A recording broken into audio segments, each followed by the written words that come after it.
철로 역정이라는 책이 있습니다. 여러분 다 읽어보셨나요?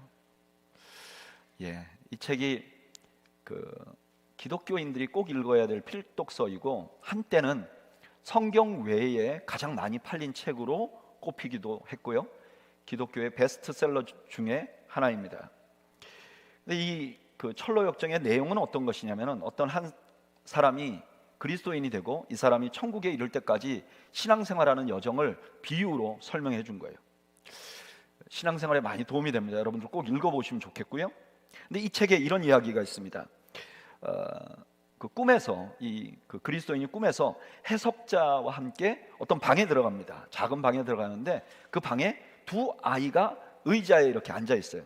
근데 형의 이름은 정욕, 욕심이고요. 동생의 이름은 인내예요. 그 보고 이제 크리스찬이 물어봅니다. 해석자님, 저 두 아이가 무엇을 의미하는 겁니까? 그랬더니 해석자가 저 두 아이는 비유입니다. 정욕은 세상에 속한 사람의 비유다. 인내는 다가올 세상에 속한, 지금 현재 세상이 아니라 다가올 세상에 속한 비유이다. 다시 말하면 이 땅이 다라고 생각하는 사람들은 욕심에 이끌려 살게 된다는 거예요. 왜냐하면 이 땅이 다니까 무언가 가지려고 하고 소유하려고 하고 그런다는 거예요. 그런데 다가올 세상에 속한 사람, 다가올 세상을 기다리는 사람은 인내할 수밖에 없다. 인내하는 것이 성품이다라고 알려주고 있는 거예요. 오늘 우리가 읽은 본문이 바로 그런 말씀을 하고 있는 겁니다. 오늘 본문을 우리가 이해하기 전에 이 본문의 배경이 되는 말씀을 좀 미리 알 필요가 있어요. 오늘 본문의 배경이 되는 말씀은 로마서 8장 17절입니다. 지난주에 우리가 설교를 했었는데 한번 다 같이 읽어볼까요? 로마서 8장 17절 읽어보죠. 시작. 자녀이면 또한 상속자 곧 하나님의 상속자요 그리스도와 함께한 상속자니 우리가 그와 함께 영광을 받기 위하여 고난도 함께 받아야 할 것이니라. 아멘. 우리 안에 그리스도의 영이 있으면 우리는 하나님의 자녀가 돼요. 근데 하나님의 자녀가 되면 동시에 하나님의 상속자가 돼요. 누군가에게 자녀가 되면 상속자가 되는 게 당연하죠. 그런데 우리가 상속자가 되는 건 우리 능력으로 된 것이 아니에요. 우리가 잘 태어나서 된 것이 아니에요. 예수 그리스도 때문에 우리가 상속자가 됐어요. 그런데 우리와 함께 상속자 된 예수님은 어떤 분이시냐? 고난을 통과하고 나서 영광을 받은 분이에요. 그러니까 우리도 상속을 받을 텐데 상속을 받기 전에 뭘 받아야 되느냐? 고난을 받아야 한다는 거예요. 다시 말하면 로마서 8장 17절의 핵심은 뭐냐면 그리스도인은 현재의 고난을 받는 사람이라는 거예요. 저를 따라 하시죠. 그리스도인은 현재의 고난을 받는 사람이다. 이게 성경의 가르침이에요. 그리고 실제로 살아보면 그래요. 여러분, 그리스도인들도 모든 사람들이 당하는 고난을 겪습니다. 그리스도인들도 아프고요. 그리스도인들도 실패하고 그리스도인들도 분규해요. 그리고 거기 더해가지고 그리스도인들은요 신앙으로 인한 고난도 당해요. 욕을 먹고 신앙 때문에 욕을 먹고 신앙 때문에 매를 맞고 신앙 때문에 살해를 당합니다. 크리스찬니티 투데이라는 잡지에서 2024년 작년에 전 세계에서 핍박당한 그리스도인들의 통계를 냈어요. 그런데 사망한 사람이 믿음 때문에 그리스도인이기 때문에 사망한 사람이 5,000명 전 세계에서.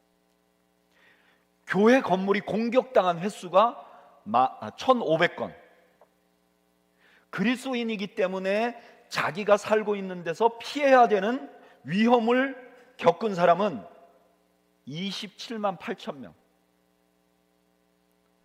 그리스도인은요 성경에서 고난당하는 사람이라고 하고 실제 삶에서도 고난이 있습니다. 근데 어떤 분들은 그리스도인이 되면 행운을 얻는 사람이다. 그리스도를 믿으면, 예수님을 믿으면 만사가 형통한다. 이렇게 말해요. 여러분, 이것은 거짓 복음입니다. 저는 여러분들이 거짓 복음에 속지 않기를 바랍니다. 그리스도인이 되면 로또를 사면 바로 당첨되는 인생을 사는 게 아닙니다. 그리스도인이 되면 만사가 형통해지는 것도 아닙니다. 그리스도인이 되면 기꺼이 고난을 겪어야 합니다. 그러면 우리가 이런 생각이 들잖아요. 아니, 그리스도인이라면 고난을 당한다면, 그리스도인이 되면 고난을 당한다면 그게 무슨 복음입니까? 그게 무슨 복된 소식입니까? 그런 질문에 오늘 본문이 대답을 해주는 거예요. 뭐라고 대답해 주는가? 로마서 8장 18절 다 같이 읽어보겠습니다. 시작. 생각하건대 현재의 고난은 장차 우리에게 나타날 영광과 비교할 수 없도다. 그리스도는 지금 고난당해요. 그래도 복된 이유는 장차 지금하고 비교할 수 없는 영광을 받게 된다는 거예요. 여기 영광을 받는다는 것은 마치 왕권을 상속하는 것과 비슷해요. 내가 지금은 왕자로 혹은 종으로 살고 있는데 언젠가 때가 되면 유산을 물려받으면 나는 왕이 될 거야. 그런 삶이라는 거예요. 그런데 18절에서 강조하는 바는 뭐냐면은 그 상속이 그 상속으로 나타날 영광을 뭐라고 말하냐면 우리에게 나타날 영광이라 그래요. 내가 언제 때가 되면 영광을 새롭게 창조해서 받는 게 아니라 이미 나에게 줄 영광이 준비가 돼 있어요. 근데 때가 되면 그게 나타나게 된다는 거예요. 여러분, 그리스도인은 어떤 사람이냐? 지금 고난을 당하는데 나를 위한 영광이 준비되어 있는 사람들입니다. 여러분 믿으십니까? 이걸 볼 수 있어야 돼요. 베드로전서 1장 4절에 뭐라고 그러느냐? 썩지 않고 더럽지 않고 쇠하지 아니하는 유업을 있게 하시나니 곧 너희를 위하여 하늘에 간직하는 것이다. 이렇게 말해요. 하늘에 간직한 것이다. 뿐만 아니라 이 우리가 받을 영광은요, 지금 당하는 고난과 비교가 안 되는 거예요. 어느 정도로 비교가 안 되는가? 고린도후서 4장 17절 18절 이렇게 말해요. 우리가 잠시 받는 환난에 경한 것이, 가벼운 것이, 우리가 지금 당하는 환난은요, 고난은 가벼운 것이라는 거예요. 지극히 크고 영원한 영광에 중한 것을, 우리가 장차 받을 것은 무거운 것이라는 거예요. 그리고 마지막에 이렇게 말해요. 보이는 것은 잠깐이요 보이지 않는 것은 영원함이라. 그 차이가 가볍고 무거울 뿐만 아니라 잠깐과 영원 같은 차이라는 거예요.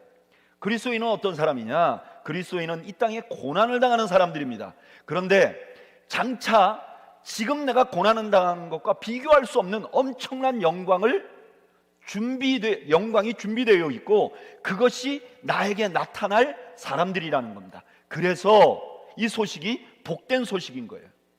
저는 여러분들이 이 사실을 믿는 여러분들이 되시기를 바랍니다. 그리고 나서 19절에서 22절까지는 갑자기 주제가 확 바뀝니다. 뭐라고 말하느냐?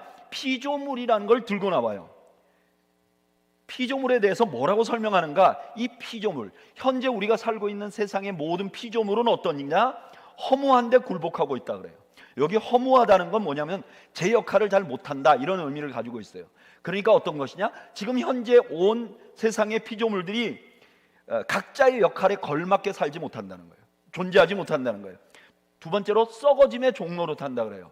여러분, 뭐가 썩으면 어떻게 되죠? 해를 끼치죠. 지금 자연이 우리에게 유익을 끼치는 게 아니라 해를 끼치는 존재가 되어 있다는 거예요. 그리고 이런 존재가 된 자연이 탄식한다는 거예요. 자기가 그런 존재가 되어 있는 걸 탄식한다는 거예요. 우리가 이런 말을 들으면 우리는 퍼뜩 생각나는 게 이런 것이요. 그래, 자연이 지금 타락을 했지. 그래서 얼마 전에 남부 캘리포니아에 산불이 일어나서 이 산불 때문에 수많은 사람들이 피해를 입었지. 얼마 전에 미얀마에서 지진이 나가지고 그 지진 때문에 많은 사람들이 세상을 떠났지. 우리는 자연이 온전하지 못하고 한다고 말하면 자연재해를 먼저 생각해요. 근데 로마서 오늘 본문에서 말하는 건 그보다 훨씬 더 근본적인 것입니다. 많은 학자들이 바울이 로마서 8장에서 말하고 있는 이 자연이 탄식한다는 것은 무엇으로부터 나오는가? 아이고, 자연재해가 일어나 그것 때문에 난 게 아니라 창세기 3장의 사건 때문에 이렇게 말했다는 거예요. 창세기 3장에 보면 인간이 죄를 짓습니다. 죄를 짓고 난 인간을 하나님이 벌하시면서 이렇게 말해요. 창세기 3장 17절, 아담에게 이르시되 내가 내 아내의 말을 듣고 내가 내게 먹지 말라 한 나무의 열매를 먹었은즉, 그 다음에 뭐라 그래요? 땅은 너로 말미암아 저주를 받고. 자연의 대표인, 인간이 범죄함으로 자연의 대표인 땅이 저주를 받았다는 거예요. 그 저주의 증거가 뭐냐? 가시와 가시덤불과 엉겅퀴라는 거예요. 그러니까 이 땅이 온전하지 못하다는 이유는 창세기 3장을 근거로 말하는 거예요. 그래서 사도 바울은 이렇게 말해요. 로마서 8장 22절, 피조물이 다 이제까지 함께 탄식하며 고통을 겪고 있는 것을 우리가 아느니라. 봐라, 이때부터 죄를 짓고 나서 온 피조물이 탄식하고 고통을 겪고 있어. 근데 이런 상황을 극복하려면 어떻게 돼요? 극복할 수 있는 유일한 방법은 창세기 3장 15절에 나와요. 뭐라 그러느냐? 내가 너로 여자와 후손이 되게 하고 내 후손도 여자의 후손과 원수가 되게 하리니 여자의 후손은 내 머리를 상하게 할 것이요. 머리를 상하게 한다는 건 결정적으로 사망에 이르게 만든다는 거잖아요. 그러니까 이 세상이 망가진 건 아담의 죄 때문에 그래요. 근데 이 세상이 회복되려면 어떻게 되느냐? 이 아담의 후손이 누군가가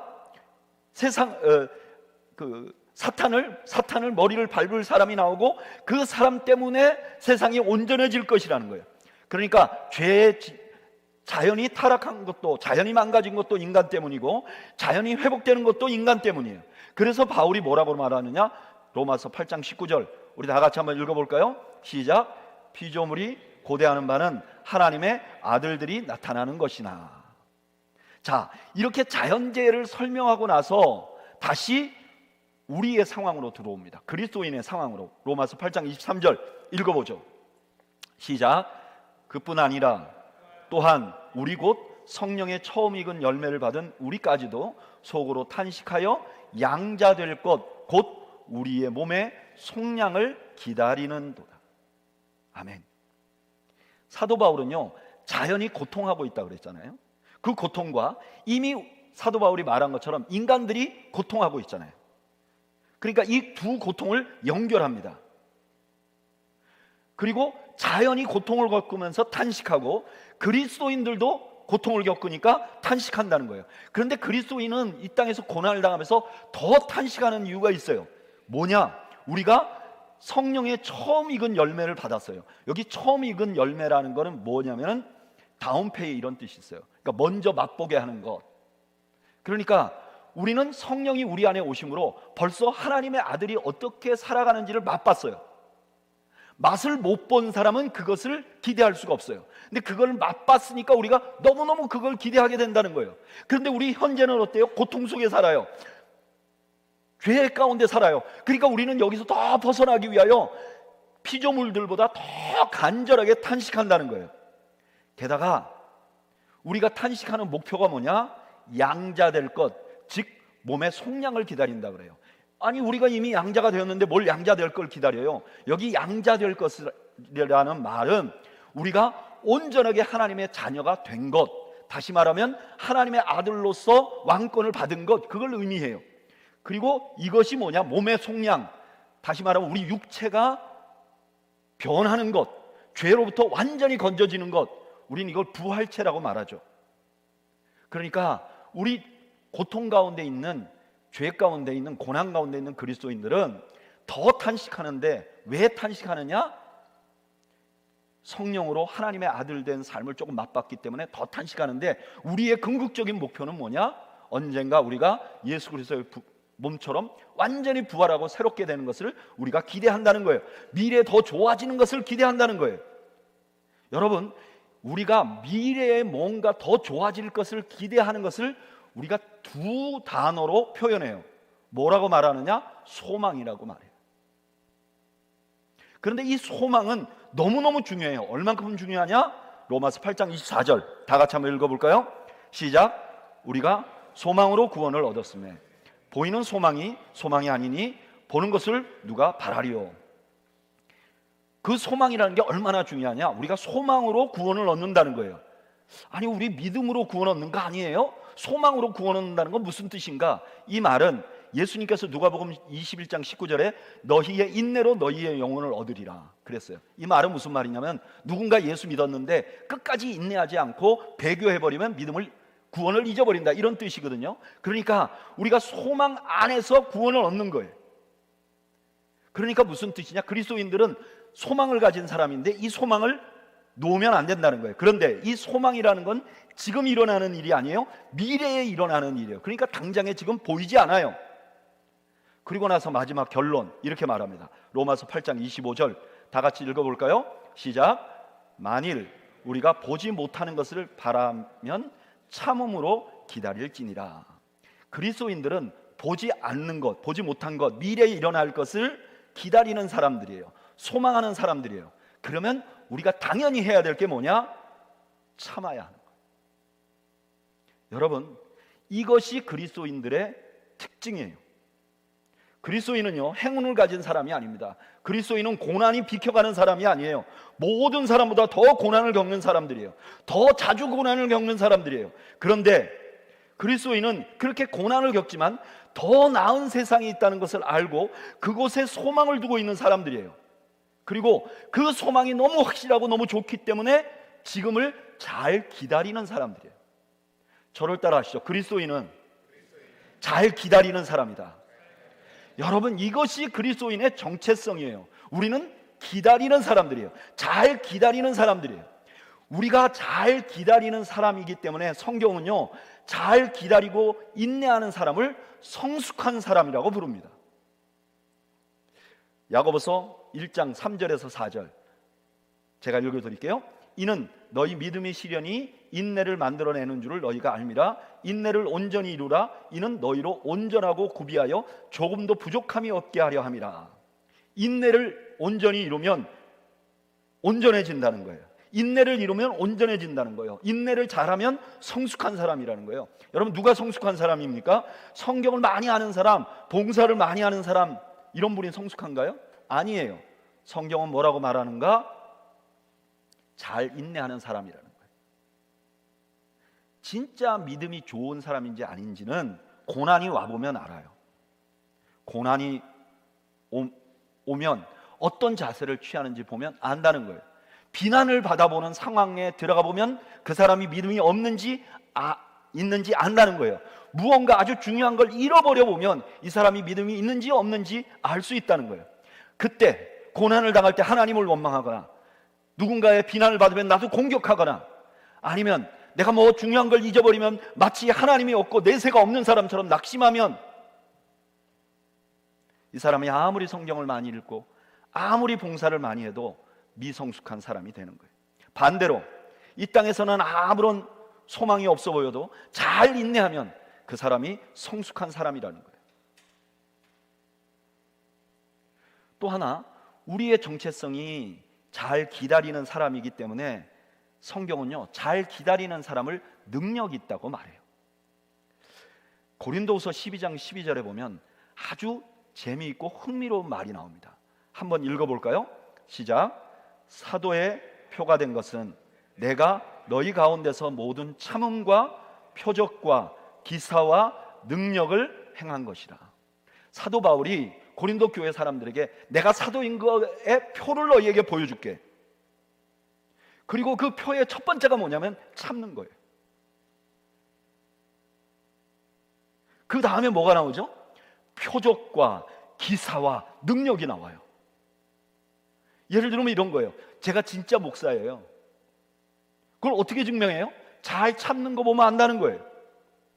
진짜라는 표식이 뭐냐? 잘 참는다는 거예요. 이게 얼마나 중요하냐면은 이적과 기적보다도 훨씬 더 우선권을 가지고 있다는 거예요. 이렇게 기다리는 것이 중요하기 때문에 주님은요, 우리가 잘 기다리기만 해도, 잘 참기만 해도 칭찬하세요. 데살로니가서 1장 4절에 이렇게 말합니다. 그러므로 너희가 견디고 있는 모든 박해와 환난 중에서 너희 인내와 믿음으로 말미암아 하나님의 여러 교회에서 우리가 친히 자랑하노라. 데살로니가 교회를 사도가 자랑하는데, 칭찬하는데 그 이유가 뭐냐? 데살로니가 교회가 그냥 환난을 당하는데 잘 참고 있다는 거예요. 환난을 극복하고 교회가 부흥했다, 이런 게 아닙니다. 고난을 주는 대적을 물리치고 이겼다, 이게 아닙니다. 그냥 잘 참았어요. 그런데 자랑스럽다는 거예요. 놀랍죠? 여러분, 우리가 인생을 살다 보면 우리가 아무것도 할 수 없는 시간을 만나기도 합니다. 때리면 맞아야 할 수밖에 없는 상황에 이르기도 해요. 어떤 때는 도저히 우리 힘으로 극복할 수 없는 절망적인 상황을 만나기도 합니다. 이럴 수도 저럴 수도. 그래서 그냥 아무것도 할 수 없으니까 그냥 견디고만 있는 거예요. 그런데 그런 나를 우리 주님은 칭찬하신다는 거예요. 누가복음 16장에 보면 거지 나사로가 등장을 합니다. 이 사람은 거지였어요. 재산이 하나도 없었어요. 게다가 피부병이 들었어요. 고대의 피부병은요, 불결한 상징이었어요. 그리고 사람들에게 버려졌어요. 누구도 이 사람을 돌보지 않았어요. 그래서 부잣집 집 앞에 떨궈져 있었던 거예요. 이 사람이 무슨 선을 행했거나 하나님을 찬양했거나 그런 기록이 없어요. 그냥 그런 거예요. 그런데 그에 대해서 예수님은 아브라함이라는 사람의 입을 빌려서 이렇게 말씀하세요.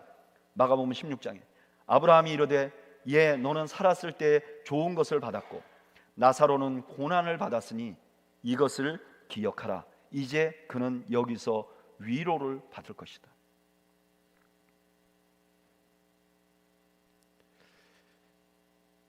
고난당하는 그를 위로해 주시겠다는 거예요. 고난당하는데 그냥 참기만 하고 당하기만 한 나사로를 주님이 위로해 주겠다는 거예요. 저는 이 하나님의 마음을 조금 이해할 수 있을 것 같아요. 우리가 자녀를 키우잖아요. 근데 어떤 자녀는 큰 일을 이루고 잘 나가는 자녀도 있습니다. 그런 자녀도 자랑스러울 것 같아요. 저는 아직 경험을 못 해봤지만 어쨌든 자랑스러울 것 같아요. 그런데 때때로 우리 아이가 내가 봐도 고통스러운 현실인데 그걸 잘 견디면 훨씬 더 자랑스럽잖아요.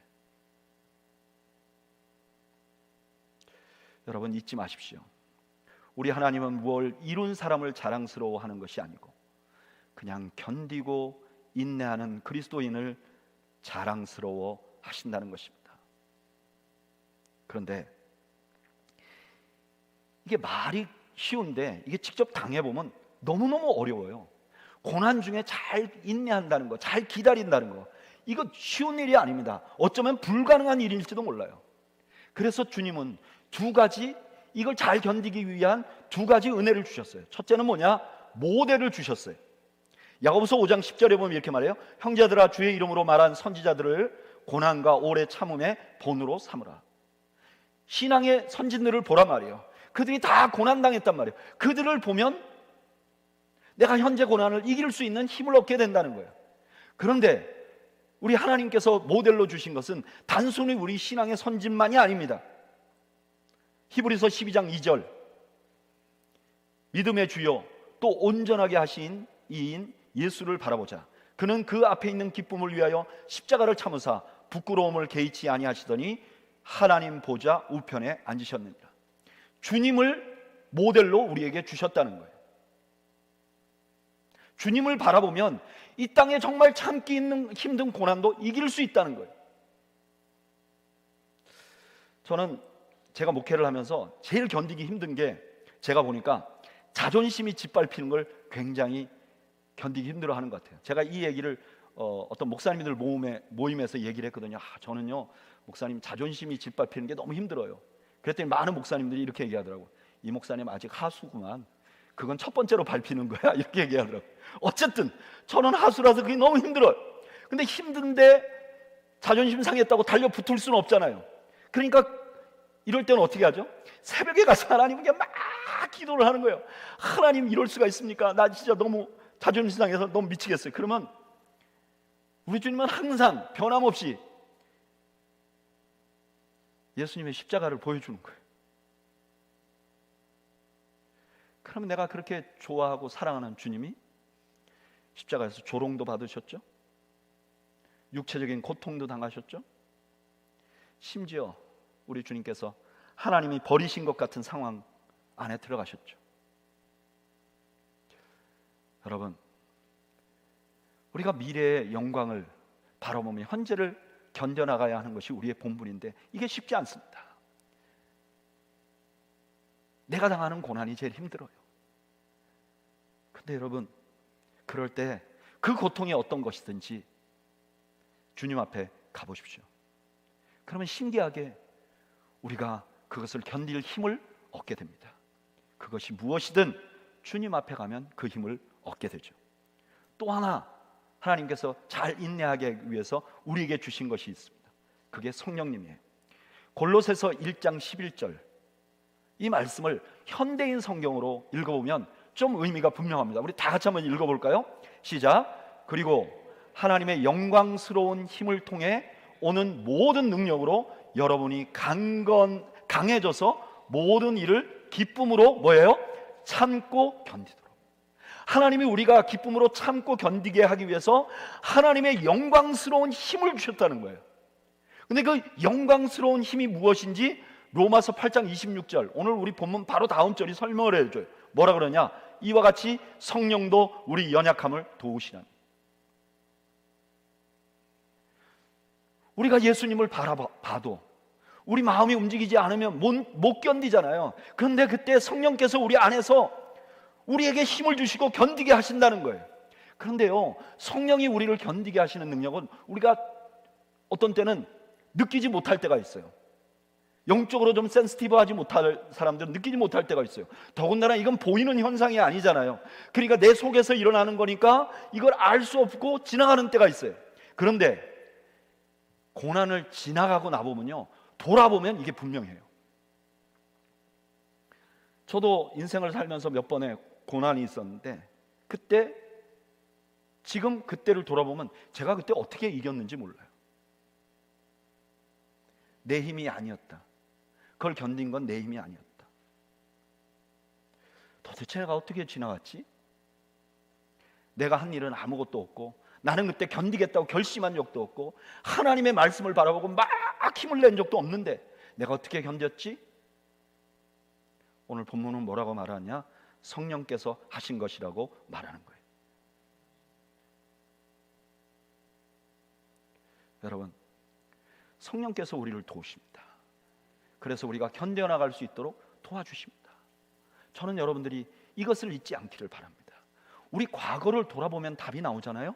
그럼 그 답을 가지고 우리의 미래에 또 겪을 고난을 직면하면, 그래, 나는 도저히 못해. 내가 나를 알아. 난 못 견뎌. 나는 놔버리고 싶어. 나는 나 포기하고 싶어. 그런데 그래, 내가 이거보다 더 어려울 때도 있었지. 더 힘들 때도 있었지. 근데 그때 어떻게 견뎠을까? 내 힘으로 안 했지. 하나님이 하셨지. 여러분, 우리가 힘이 있어 견디는 게 아니라 우리 속에 계신 성령님의 도우심으로 우리가 견딜 수 있음을 믿으시기를 바랍니다. 나를 신뢰하는 게 아니라 나를 도우실 성령님을 신뢰하는 것입니다. 저는 이 인내와 기다림에 대해서 말씀을 준비하면서 또 다른 면이 하나 있다는 것을 알게 됐어요. 구약 성경에 보면 하나님의 성품 중에 아주 중요한 하나님의 성품 중에 아주 중요하게 반복해서 우리에게 알려주는 성품이 있어요. 예를 들면 시편 103편 8절에 보면 이렇게 말해요. 여호와는 긍휼이 많으시고 은혜로우시며 노하기를 더디하시고. 하나님이 노하셔야 되는데 노하시기를 더디하신다. 참는다는 거예요. 하나님이 참고 계신다는 거예요. 왜 이렇게 하나님이 참으시는가? 베드로후서 3장 9절이 대답을 해줘요. 주의 약속은 어떤 이에 더디다고 생각하는 것 같이 더딘 것이 아니라 오직 주께서는 너희를 대하여 오래 참으사 아무도 멸망하지 아니하고 다 회개하기에 이르기를 원하시느니라.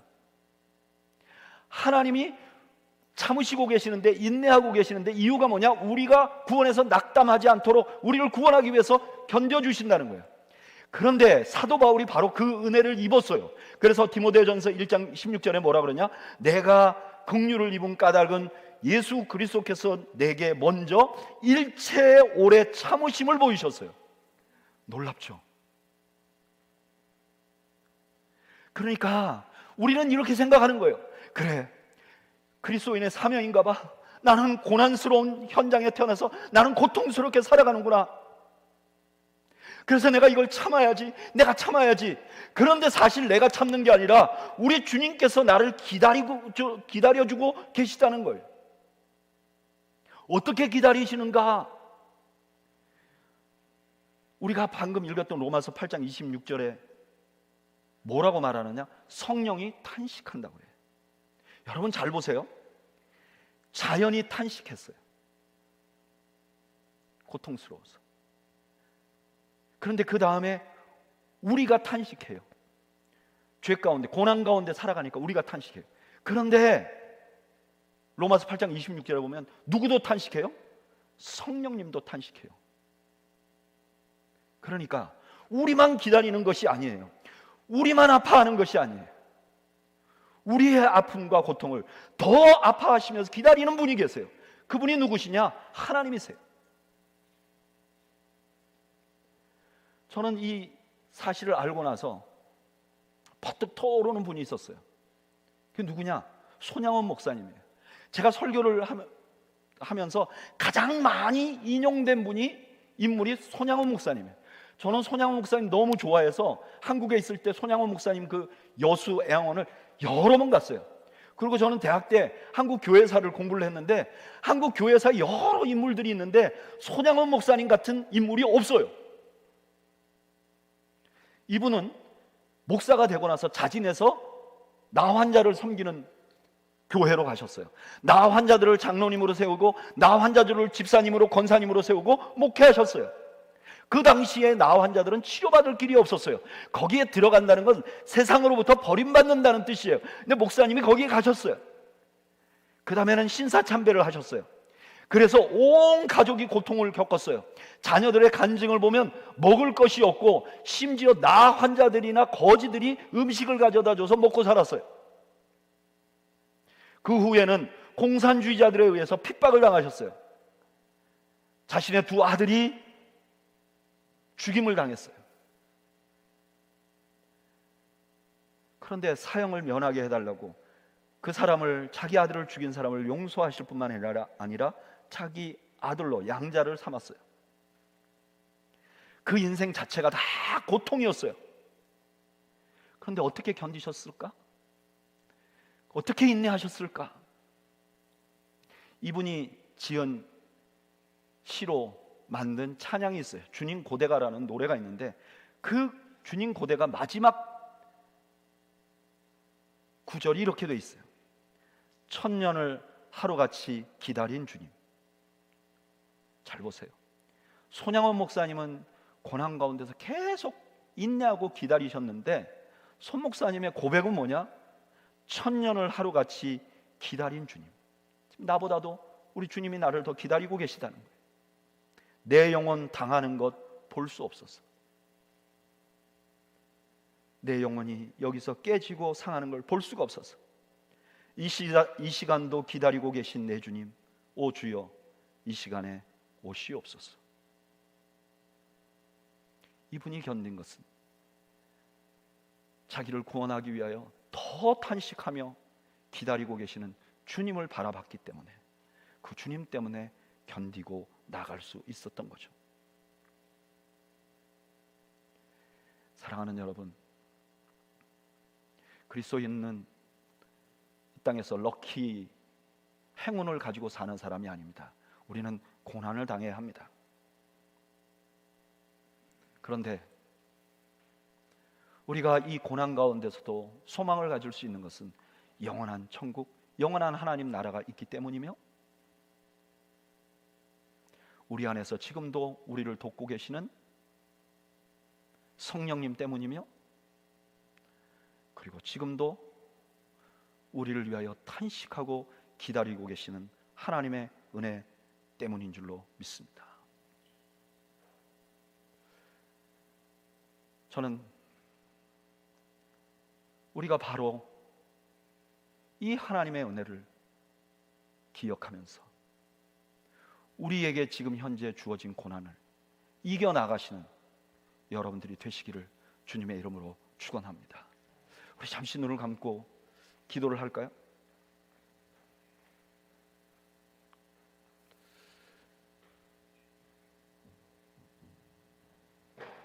우리 더회교회 성도님들은 그래도 밖에서 볼 때는 비교적 큰 환난이 없어 보이는 사람들입니다. 그러나 여러분들 가정에 들어가 보면 여기 앉아 있는 우리 모두가 참아야 되는, 기다려야 되는 요소를 우리 모두가 가지고 있습니다. 그래서 아무도 보지 않을 때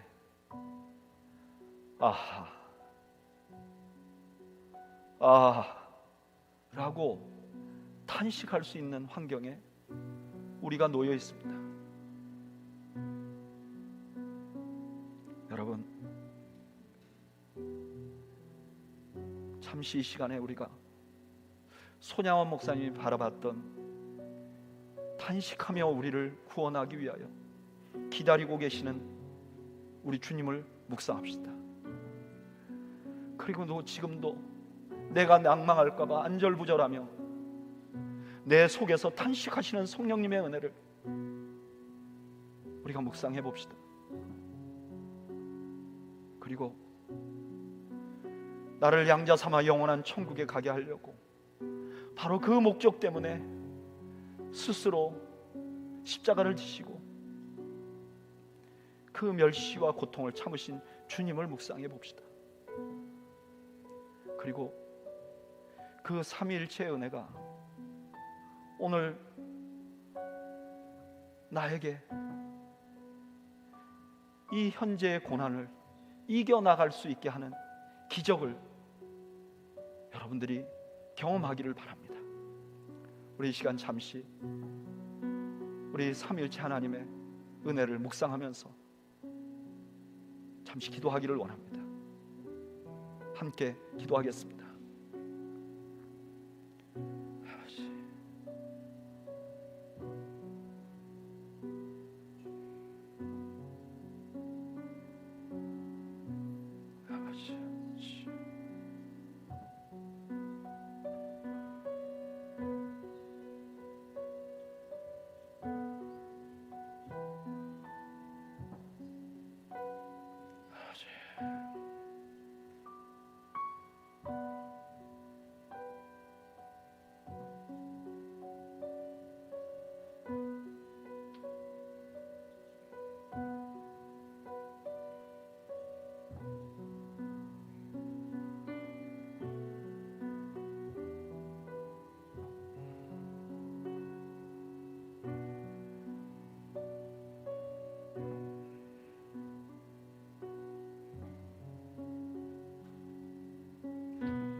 이제는 우리를 위하여 십자가를 지신 우리 구주 예수 그리스도의 은혜와 지금도 우리를 기다려주고 계시는 하나님 아버지의 만극하신 사랑과 우리 안에서 우리와 함께 탄식하며 우리가 넘어지거나 포기하지 않기를 간구해주고 계시는 성령님의 교통하심, 오늘 고난 가운데서 잘 기다려 주님 앞에 칭찬받기로 다짐하는 그날을 소망하는 주의 백성들 머리머리 위와 저들의 가정과 생업 위에 지금으로부터 영원 무궁토록 함께 있을지어다. 아멘.